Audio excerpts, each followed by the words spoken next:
Ya, demikian Bapak sekalian, sudah jam 6 lebih. Kita tadi jam 5 ya. 1 jam cukup. Kalau tidak cukup kita nanti bertemu lagi di bahasan yang lain ya. Jadi oh iya benar. Ada kesempatan angkat. Silakan. Silakan sebelum ditutup. Silakan. Ada pertanyaan Pak, silakan. Alhamdulillah ada beberapa kesempatan kepada Ustaz yang akan materinya. Untuk itu kami beri kesempatan kepada Bapak atau Ibu yang menanyakan mengenai tema yang diumumkan. Silakan siapa dulu? Pak Koman. Siapa Koman? Silakan. Bismillahirrahmanirrahim. Assalamualaikum warahmatullahi wabarakatuh. Waalaikumsalam. Terima kasih Pak Ustaz. Jadi tadi menyimak tentang kehusuan di dalam sholat. Memang itu ya kami juga mungkin selama hidup ya, walau alam kita juga belum pernah merasakan khusyuk ya.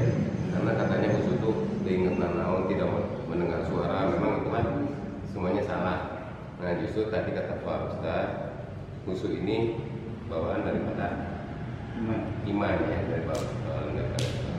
Nah tapi mungkin yang saya inginkan, khusyukan dari sholat ini kan bagaimana niat ya Pak Ustaz, terutama di dalam mensucikan dulu, karena kalau kita menghadap ke Sang Pencipta tentunya kita harus bersih dari segalanya.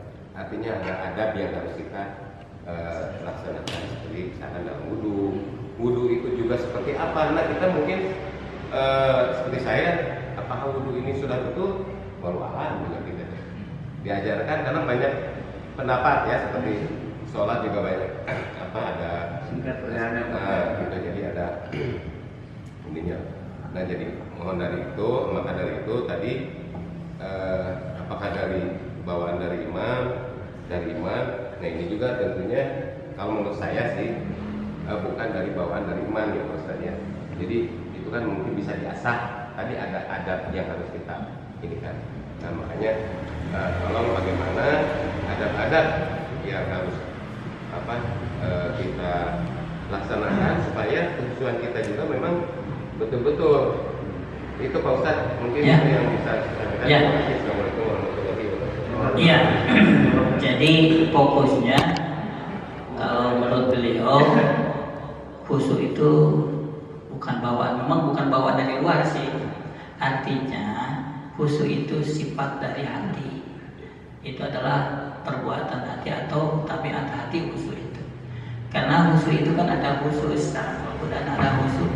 Kalau kalbunya sudah khusyuk maka jawarihnya, anggota tubuhnya juga akan khusyuk. Jadi seseorang yang hatinya tidak khusyuk, kemungkinan ya tadi seperti tadi itu ada yang mempermainkan baju, kopea, itu menunjukkan hal ini hadis kata Rasulullah, lau khosa qalbuhu la khosa jawarihu. Kalau dia khusyuk hatinya, maka pasti anggota tubuhnya akan khusyuk. Maksudnya tidak melakukan sesuatu yang bukan urusan sholat, karena sholat itu kan sudah ada aturannya. Berdiri di mana tangan, kalau di mana tangan, ruku bagaimana, bentuknya ada ketentuan. Jadi ya maksud saya bawaan itu ya artinya bukan khusyuk dari bawah tiluan dibawa karena sholat. Ini gini, bahwa khusyuk itu tabiat hati. Jadi ketika dia khusyuk dalam sholat itu cenderung orang itu khusyuk di luar sholat juga. Artinya khusyuk takut kepada Allah gitu. Orang yang takut kepada Allah pasti berdiri juga akan takut di hadapan Allah. Karena kalau sholat malah memang sengaja menghadapkan diri kepada Allah. Tidak menghadapkan diri pun Allah melihat. Apalagi sampai orang tuh dengan sengaja datang untuk menghadap Allah berbicara. Nah memang betul yang lainnya tidak ada sholat wudhu.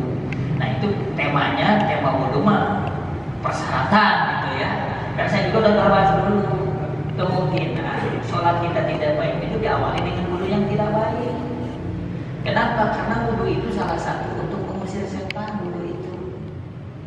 Jadi kalau orang berwudhu itu tidak setan. Yang wudhunya berikan lamun.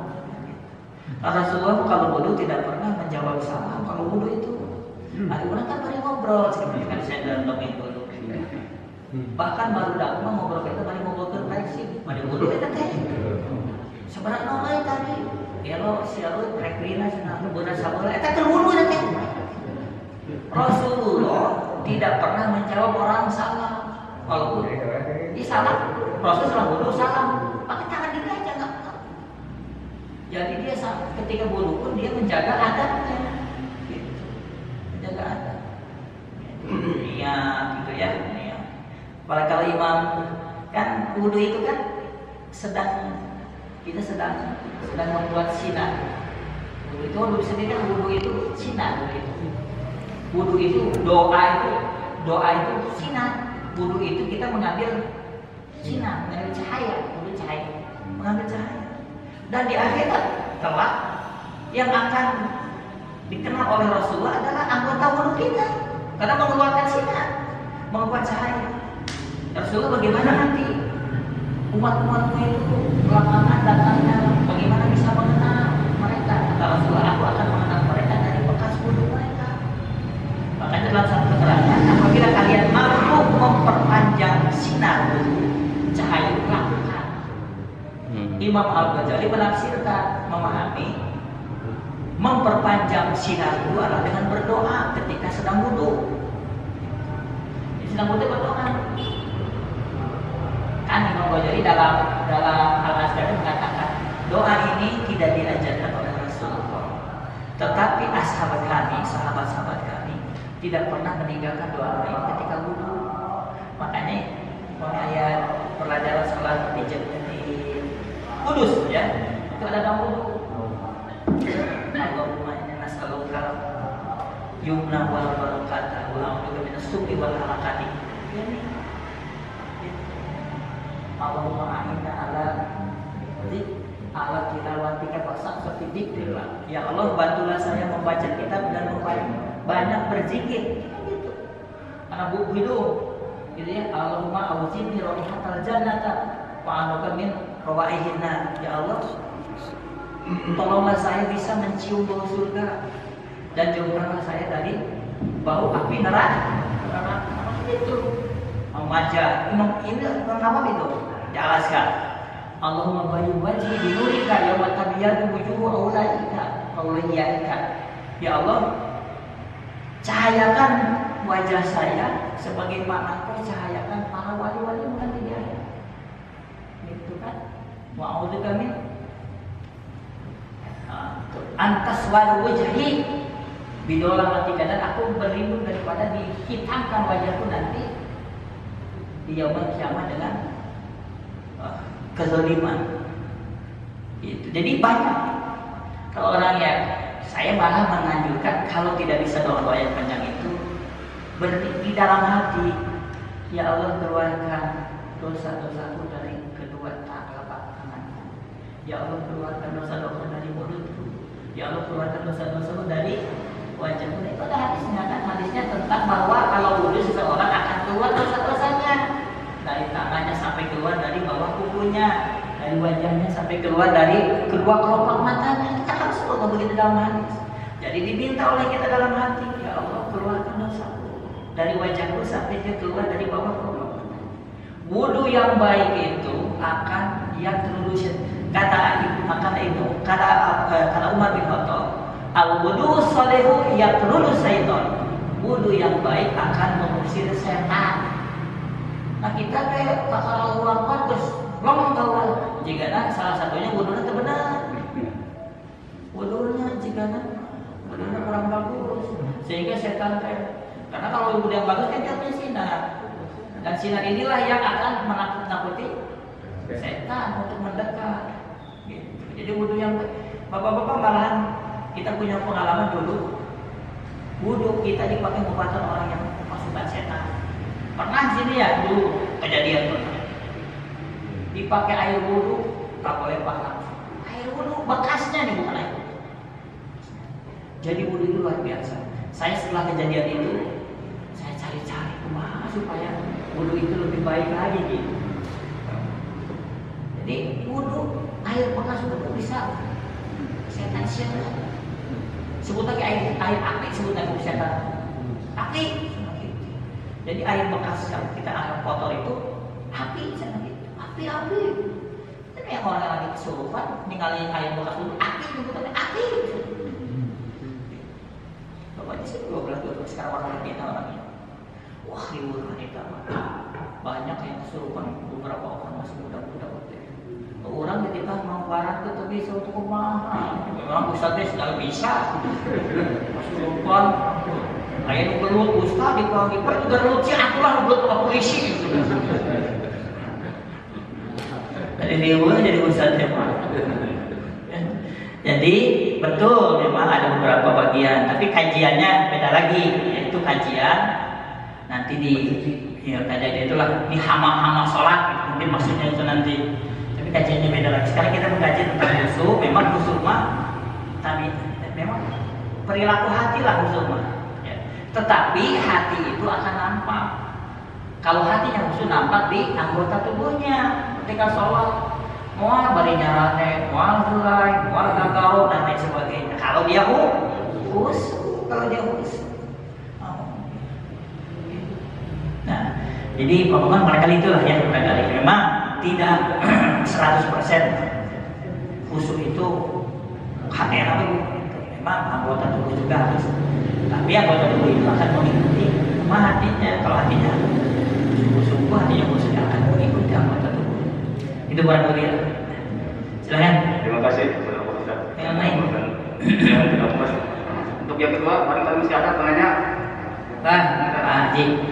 Maju King. Silakan. Pak Haji. Karena waktu. Ini ada saja usulan Pak. Ya. Bukan pertanyaan. Iya, silakan Pak. Saya apresiasi karena saya sebagai perempuan itu banyak kenal.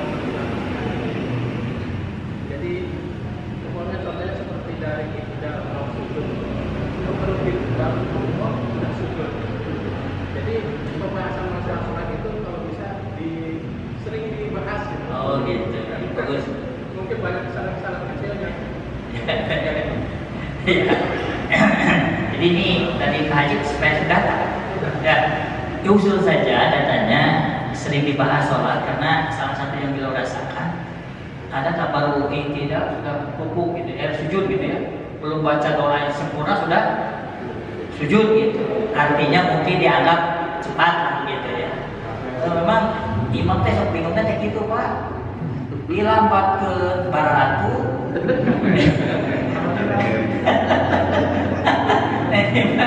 Aduh, gitu. Nah ini lamun lawan teh itu sebaratu aneh nate. Gitu. Batu dadaran hiji di berat boleh. Jadi imam teh membaca gitulah ya. Bagaimanapun juga kan eta teh penumpang gitu ya gitu. Ketika penumpang ngoyak ya jadi memang mengambil bahan pas teh memang di jalan raya saya teh Pak. Saya bisa dianggap kan dia sebut oke. Saya imamnya seterawih pada ayat ulah sia. Pada untuk bayar sia. Bila sia. Gitu. Mana kan itu masih ada akhirnya kuruin akhirnya itu. Jadi memang mencari yang tengah-tengah teh imam teh itu. Jadi kalaulah masalah lambat sedikit, kalau dibatukan imam teh karunya. Imam teh jantungan lama. Bila seperti bokeh. Jika imam lama-lama imam teh makan hati dia. Ya. Jadi kalau cepat kan ada yang makmum ketinggalan kan. Orang lain kita bukan berarti dia melamatkan diri, berarti dia belum tamat bacanya. Gitu kan? Gitu deh. Jadi memang kadang-kadang imam itu mencari jalan tengah. Coba Pak, kalau lihat Rasulullah pagi ini aja ya. Saya sholat di belakang Rasulullah di beja. Ilu bermakmum. Yang berkatakan saya ingin membatalkan, saya ada pikiran kenal. Ketika berdiri saya nggak tahu kapan dia mau ruku. Gue suku ilahi tidaklah gitu. Lebih dari itu. Ya maka ada ketiga kali baca subhanallah kita lebih handai ini angkatan deh. Rasulullah 10 paling tidak baca tasbih itu. Coba kalau imam baca 10 kali betul ongkek mah gitu. Lain batuk deh ongkek dengan nama. Jadi memang imam-imam itu memang bagaimanapun memperhatikan, ada mencari jalan tengah, lillah teuing teu, gancang teuing teu. Tapi tante sarua teh sok sebanyak gancang cek saurang jeung lamun cek saurang teh sama. Jadi dina imam mah wayahna. Gitu. Jadi urang teh kudu wayah.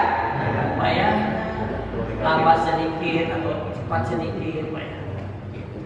Misalnya gini, kalau imam ini tahunya lebih cepat, maka bacaan doanya yang singkat.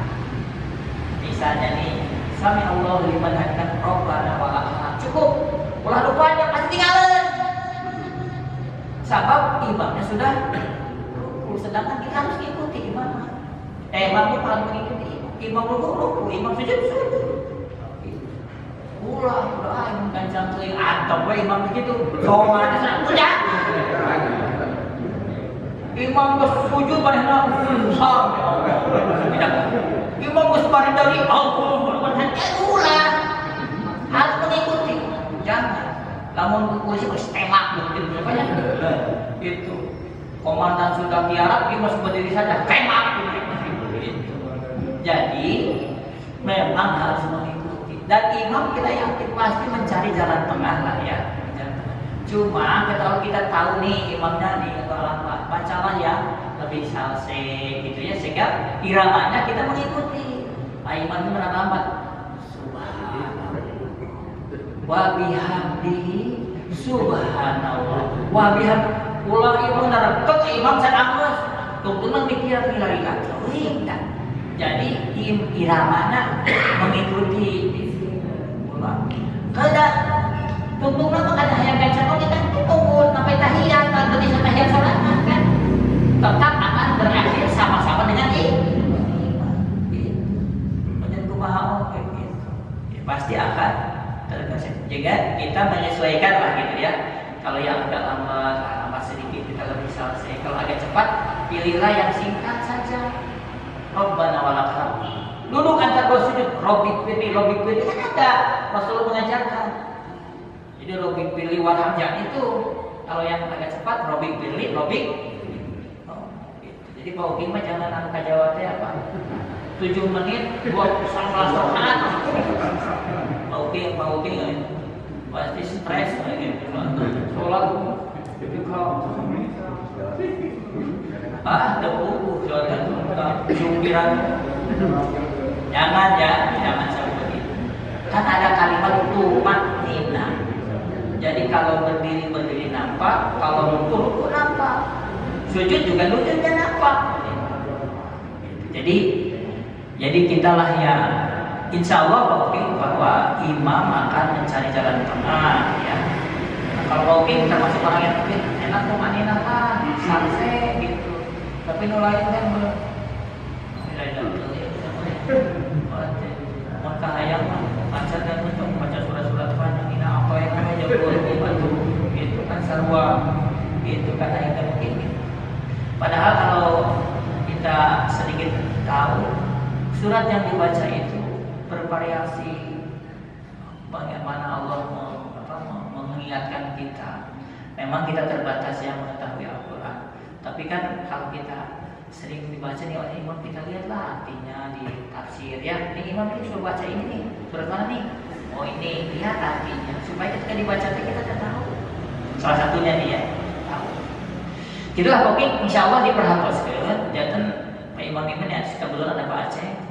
Senang, Maya ucap tamat baca doa itu sudah sujud gitu. Gitu Allah ini kalau Pak Pembiayaan imam itu mau baca sederhana. Sudah